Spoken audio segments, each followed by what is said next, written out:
Hello everyone, my name is Jemar Serna and I'm from Mindanao. The hardest experience in my life is when I was in a processing moment, going here in South Korea. That moment is it's hard for me. It's because about financial, how much change my life. I think through my Holy Spirit and also the way I look at things. I always think positive sa lahat ng mga nangyayari sa buhay ko and I didn't expect also na here when I was new here in CFICC family, I'm just a simple person, simple listener sa sulok and I rest for 1 year. But God called me again and I didn't expect that I become the worship leader. It's because of God.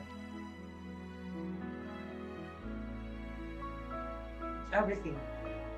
I'm grateful for everything.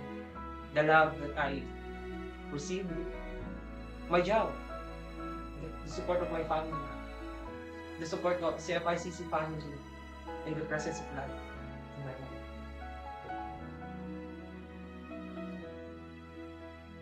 The intimate relationship, spiritual breakthrough. As I said before, I don't have confidence in my life, in myself also. And one of my dream is to sing.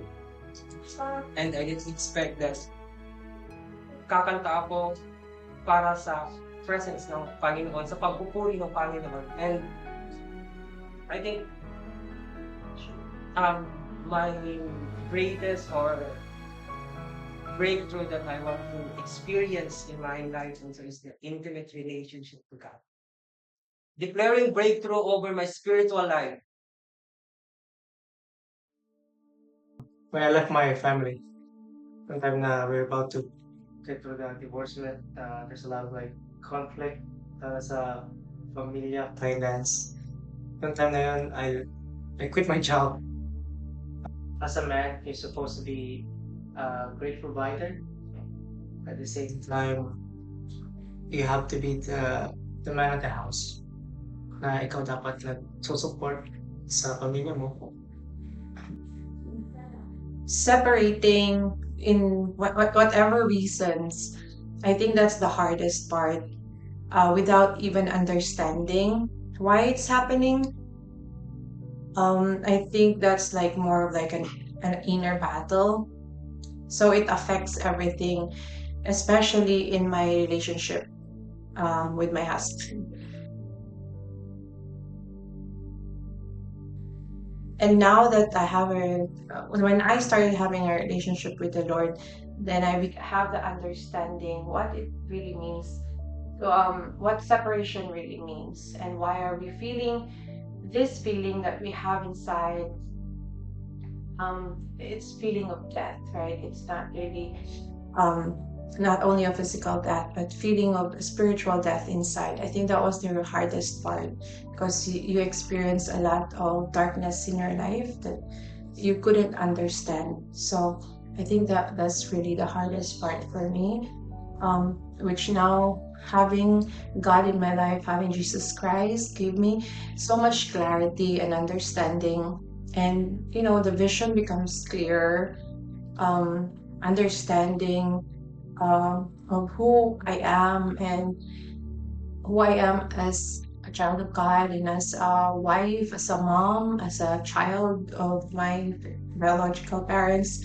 I think that it's the best thing that I have experienced when it comes to I think that's part of breakthrough as well. And as a man, I have to be more patient sa asawa mo. And you have to forgive for what happened. At the same time, yun din yung time na me and my wife went to this what we call new church sa BTC. This is where I met how how my life changed when I met Jesus Christ sa buhay namin, especially as a family. And this is what I see na it really changed her at saka sa buhay din namin, yung relationship namin. And then this is what I found out na she realized that as her role as a mother, bilang asawa rin. For me, siguro, this is then when I realized I started to commit and I started praying. I started doing my daily devotion. So I am always grateful for the life that we have right now. Everything else, overall, the whole entire picture. Because this is the future that I have been um, asking the Lord to, if there will ever be a time that we will be a whole as a family, um, and not only that we're physically together, but emotionally and spiritually, as the message in Joshua, for our household we will serve the Lord. And since I started having a relationship with the Lord, um, it's always my dream and a vision that one day make us a family who serves the Lord. And I am so grateful to God. I'm so grateful to God that now we are here serving the Lord. And even though my children, Ali and Zoe, are away, thousands and miles away from us, they are also doing their part, serving the Lord. We are all on the same page. sa financial namin, at the same time, yung being together as a family na sa trabaho ko, pag-uwi, we're here together. Not even just sa physical, spiritual, at saka sa emotional namin as a husband and wife. Yung alam mo yung tipong every month you just do paycheck to paycheck. If you trust the Lord, God will provide kahit no matter what. Stay faithful kay Lord na no matter what na dadaanan sa buhay, we still have to stick with the Lord. Yeah, the tithes, yes. Especially the tithes. Kung ano yung binigay ni Lord, you have to give your 10% sa finance mo. At the same time, yun, yung for another life na binigay ni Lord, may isa ka rin baby. And that's how we show how God is so good. God is good. Declaring breakthrough over our family and finances. Hello everyone, I'm Carl Jasper Manuel. The toughest things and incident happened in my life is that when my mom got her illness, when nagkasakit yung mama ko, I wasn't able to provide to my family.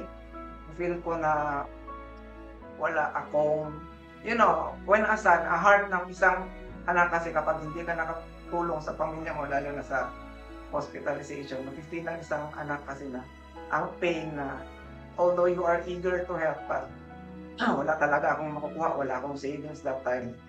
Wala ang trabaho ko is napaka-liit lang ng sweldo. So, yun yung pinaka makirot sa buhay ko before. Yun yung pinaka mahirap talaga na nangyari sa buhay ko. I am also grateful for my parents kasi at the very young age, they introduces to me God, they introduces to me who Jesus is sa buhay ko. So, when storm comes to my life, I know saan ako hahawak ng strength. I know saan ako kakapit. Alam ko yung tama sa mali because they influenced me and they mold me sa kagustuhan ng Panginoon in God's will. How God changed my life is that whenever trial comes and strike me, hindi ako basta-basta natutumba kasi I believe on God's word. I believe in His promises na kahit na anong strike ng enemy, I know when I call His name, there is power in His name talaga. So, yun yung pinanghahawakan ko. And I really do believe the power of the name of Jesus Christ. Declaring breakthrough over my ministry. Hello everyone, good afternoon. I'm Rufo Kendangan and this is my wife. I'm Marnelli Candangan. As a couple, our toughest situation before is long-distance relationship talaga. Ang pinakamahirap sa amin dalawa kasi we're both working as overseas and yung time zone namin talaga is sobrang hirap i-meet yung needs namin as a couple. And knowing my job, 24/7 operation, so mahirap habulin yung time ng asawa ko kapag oras na niya para matulog, and same din sa akin. As a husband, it's very hard for me to be away with my wife because I'm a productive husband. And sometimes it can lead to misunderstanding. And lalo na pag nasa job na siya, nasa ipapawid siya, it bores me a lot kasi knowing her job is very risky. Parang nandun yung hindi ako mapakali. Nung nakilala ko si Lord, lahat ng aking bisyo ay sinurrender ko sa Kanya. Lalo na yung pag-iinom ko and paninigarilyo. Yun talaga yung weakness ko noon. Kaya medyo nahirapan ako noon. Pero salamat sa kaibigan ko na nagdala sa akin pa upang makilala ko si Lord. God changed my life nung nakilala ko talaga yung asawa ko. Nung time na nagsisimula kaming magligawan, pinakilala na sa akin unti-unti ang Panginoon na dati kilala ko naman ang Panginoon pero hindi sa pamamagitan na ganito pala kalalim. Iba pala ang kapag nakilala mo na pala ang Panginoon, mag-iiba yung pananaw mo sa buhay, mag-iiba yung paano ka magdesisyon sa buhay, yung paano mo tingnan ang mundo, mag-iiba yun, mag-iiba din yung character mo bilang isang tao. So, salamat sa asawa ko kasi nabago din ako ng Panginoon sa pamamagitan din niya. Nakilala ko ang Panginoon, lalo akong lumago sa Panginoon. Everything that happened to our life, we are very grateful. We're taking small steps to be a better person by God's grace and God's love. As my wife said, we're very grateful for everything, especially nung nakilala niya si Lord. When I witnessed how she goes and live her life as a Christian. Declaring breakthrough over our marriage. Magandang araw. Ako po si Regina Ulsame. This year, nung na-diagnose ako ng brain cancer, that's the hardest part. Pero bago yon, ang last year, parang pinano na ni Lord yung mangyayari sa buhay ko. So last year, nung nag-passion kami, galing Pinas, pagbalik namin dito, nakunan ako.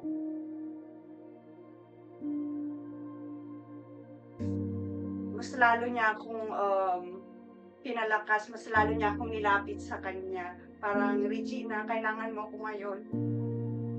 Which is dati, talagang,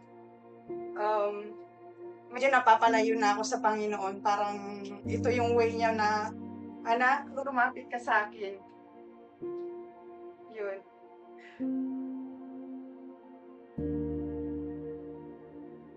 I'm grateful kasi binigyan ako ng Panginoon ng kalakasan through these trials and tribulation. Siya yung naging source ng kalakasan ko.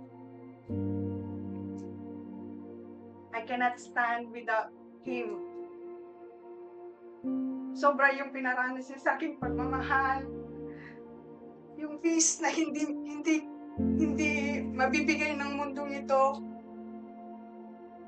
Grabe, sabi nga ng asawa ko, pag natutulog daw ako, nakagitibak.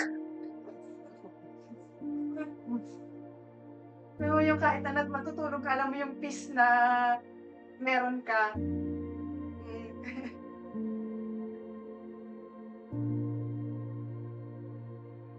Ang tanging dasal ko lang, ang sabi ko sa Panginoon, Lord, use me, sabi ko sa kanya. I'm ready.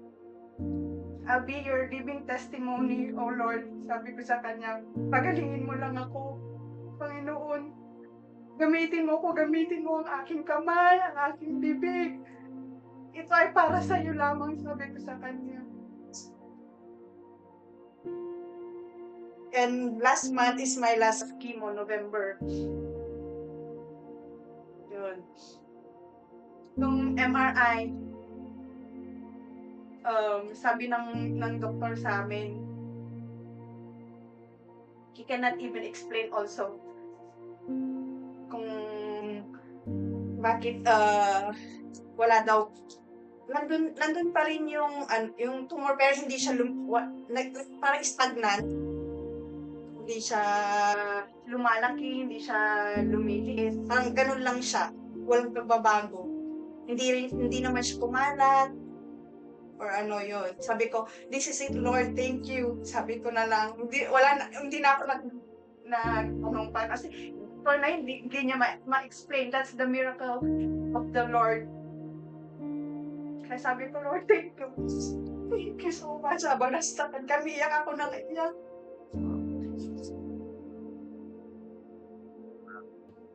Declaring healing breakthrough to my life.